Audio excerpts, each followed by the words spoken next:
this infection. Still day 3. I think I'm getting better, but things feel stiff and it hurts to look left or right. There's a pressure in my head. Things are stiff.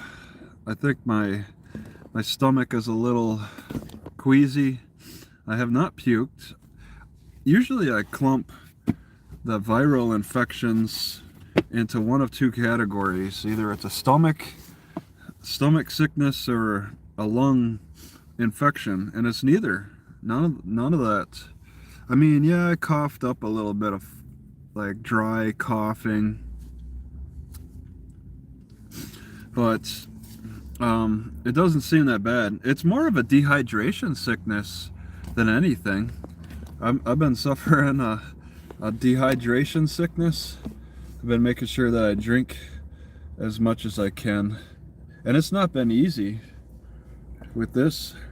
I've been just sipping away, and I can't take big gulps because I'm not that thirsty. But yeah, and I'm not drinking out of my copper cup, but just simply because I could drop this. I'm trying to drink this while laying down and like a baby, suckling at my water bottle. But I've been trying to look into things that I believe work and looking for validation on the things I believe that work to help solve my sickness problems. And once again, I think it's been years. Once again, I look up, does copper kill viruses? Because I know copper kills bacteria and pathogens. I put, not in this cup, I put a slug when I was in Oregon in the bottom of this cup, and it hated that. It was trying to crawl back on its shelf. It didn't want to move a little millimeter, putting a slug at the bottom of my cup, because I read about or heard about how slugs cannot handle cups, cannot handle copper. You know, they use copper to keep slugs away from the gardens and all that with a copper tape of some kind. So I experimented with that and confirmed.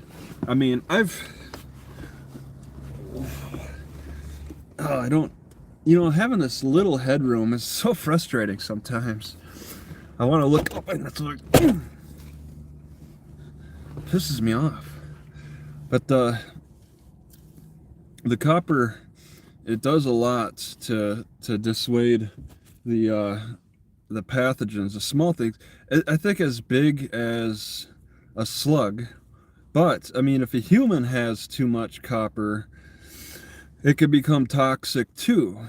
But I'm able to handle larger amounts of copper, and a lot of it, like you look at India Ayurvedic. If you look at Ayurvedic medical suggestions, they always say only add water to your copper cup. Don't put milk in it, because the milk has too much acid and it's going to leak it's going to leak the copper, leach the copper too much, and you'll have a copper toxicity. But that's never been my experience. I've pushed the boundaries of copper. I've taken copper supplements. Copper supplements are awful. I would not recommend those. I would only go as far as using a copper cup. And I'm pretty sure this is like a 99% purity. Maybe the cup provides acid milk tippy. Maybe if the milk is fermented, trippy acid milk, like you get high off of milk. Copper's not a known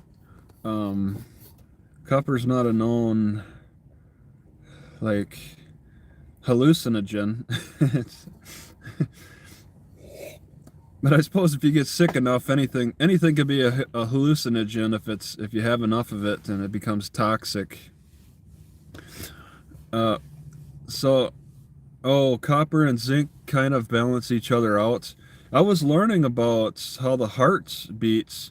If you watch the the emu, the guy who talks about medical cases, something Chubby Emu, he was talking about how potassium relaxes and and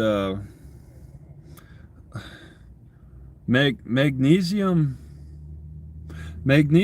relaxes the heart, and another vitamin tightens the heart.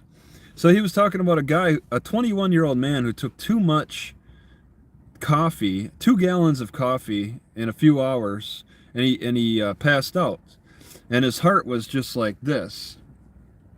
It wasn't beating in a normal rhythmic way, and he leached his magnesium, because the heart relies on 2 chemicals. You know, it's got the electrical pulse, there's that aspect, but also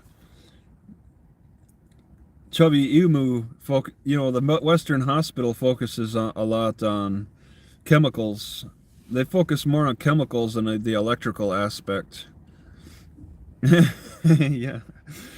Yeah, I had homemade ferments myself, and yeah, I got a burping problem now.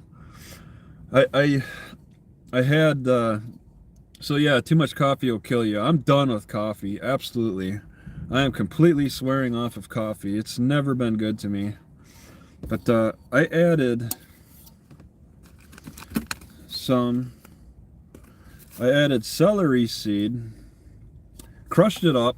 I made sure to crush up celery seed in the mortar, because it's no good. It's not really that great when it's in its let's see if I can do this.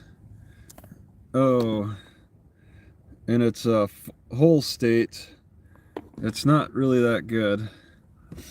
But you know, crushed up makes it a little bit more the texture makes the texture better. So sweet and bitter. Bitter goes good with sweet. Sour goes good with sweet. I paid $20 for some honey at the Hy-Vee. So I mixed celery. It's been a long time since I did this. Celery seed and honey. And cleanliness is a difficult thing to stay on top of in my car. So I wanted to make this the best experience possible. I cleaned out my copper cup with this vinegar, because I think it's Zapton who recommended vinegar a lot. I like vinegar. It's great for between my toes.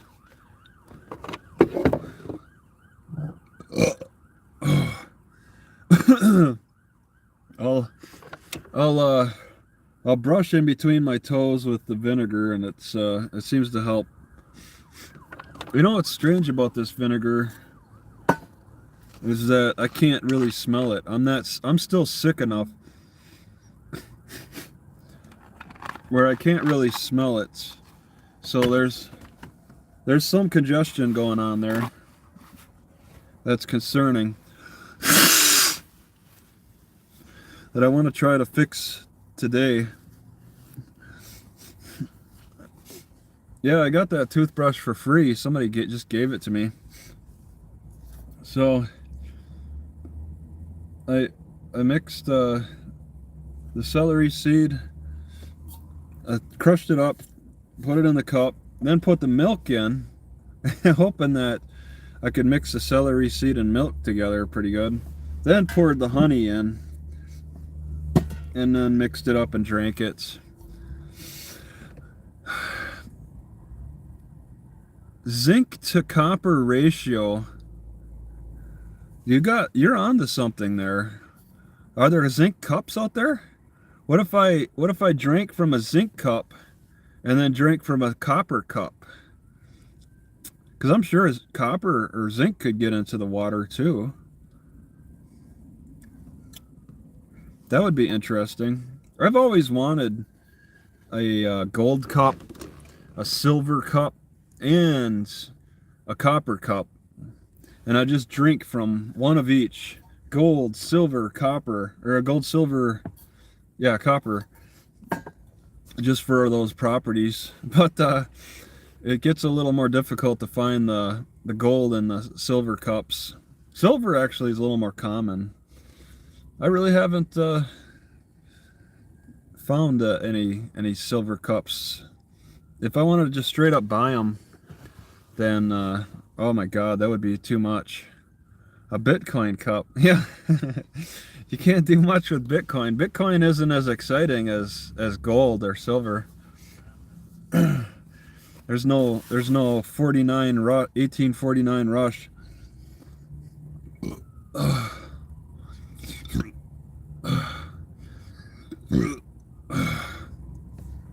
Yeah, I was doing pretty good about my burping yesterday because I just wasn't eating.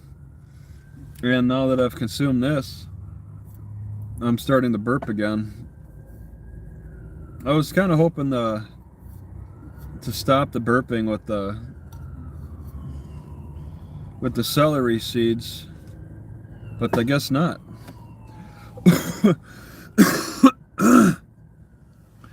Today I want to yeah, I fasted yesterday. When it's a forced fast, I was getting sick just eating. All I had was a banana yesterday. A little something else, but oh, banana and avocado. That's all I had yesterday. And then I don't want to eat after 6. But today I want to heat up a cup, boil some water in this thing, just enough for a cup, and boil up some slippery elm and marshmallow. I was having that yesterday. I boiled up slippery elm and marshmallow before I got sick. Talk about planning ahead. I had no idea. And then just kind of, I had an excess amount, so I tossed it in here. And then, okay, that was something else that I consumed. It was a little bit of, enough to fill a cup. A little bit of marshmallow and slippery elm yesterday. And it was coating my throat really nice. But the coat's gone. My throat's rough again. It gets extra rough when I burp too. I'm so tired of that. It's like when you fart too much and your sphincter gets raw. You can get that with burping. I'm learning that now in my second half of my 40s that you can burp too much, and I still haven't figured out how to stop that.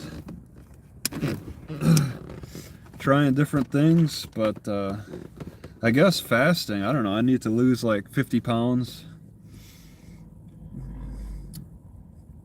But I looked into this copper cup, and yeah, when I was heating up, I was actually having coffee in this for a while and heating up, using hot water, and the handle always hurt my hand, so I tied this around it.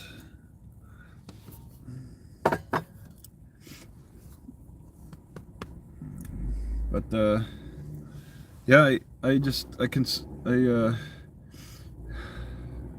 trying some different things. I think I'm getting better. It's not easy.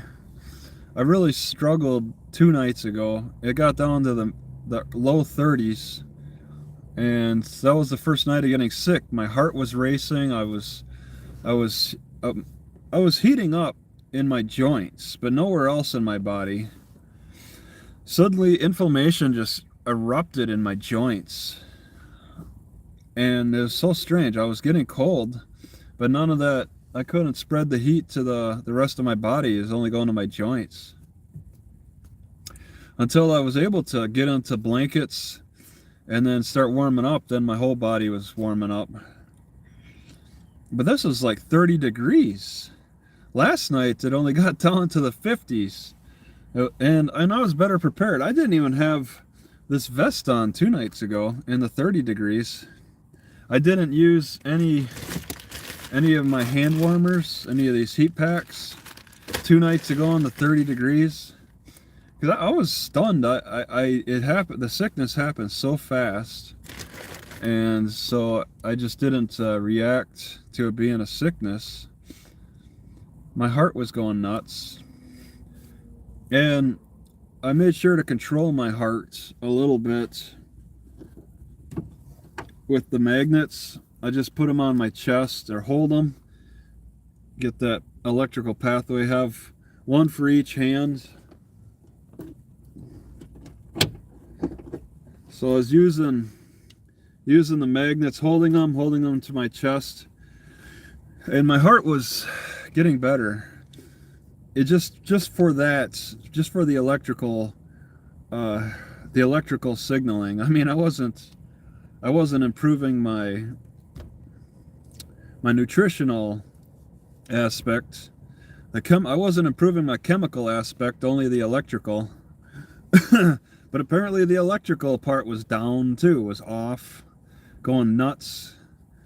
Even if it's a viral, I don't know what my blood pressure is. I don't have those tools. I used to have a weight scale, but I dumped that now. I'm not checking. If my heart's going nuts, it's probably a well, it could be low blood pressure. But it was going nuts, especially when I was laying on my side. There was a different kind of pressure I was putting on my heart while laying on my side that I got relief from laying on my back.